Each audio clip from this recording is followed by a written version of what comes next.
శనిదేవుడు పేరు వినగానే అందరూ భయపడతారు. ఎందుకంటే ఆయన దృష్టి ఎవరిపైనైనా పడితే వాళ్ళ కథ ముగుస్తుంది. శని పోవాలి అంటే హనుమాన్ గుడికి వెళ్ళి పూజలు చేయాలి అంటారు. అసలు శని దేవుడికి హనుమాన్కి ఉన్న సంబంధం ఏంటో ఈ వీడియోలో చూద్దాం.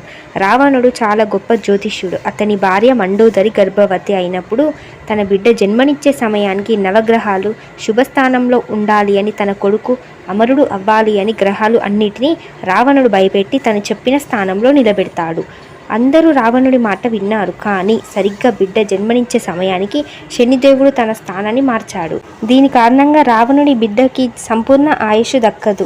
చెప్పిన మాట వినలేదు అని రావణుడు శనిదేవుడి యొక్క కాళ్ళని విరగొట్టి చీకటి గదిలో బంధిస్తాడు. కొన్ని సంవత్సరాల తర్వాత సీతాదేవిని కాపాడడానికి వచ్చిన హనుమాన్ తన తోకతో లంకని తగలబెడుతున్నప్పుడు బందీగా ఉన్న శనిదేవుణ్ణి చూస్తాడు. అప్పుడు హనుమాన్ జరిగింది తెలుసుకొని శనిదేవుణ్ణి కాపాడతాడు.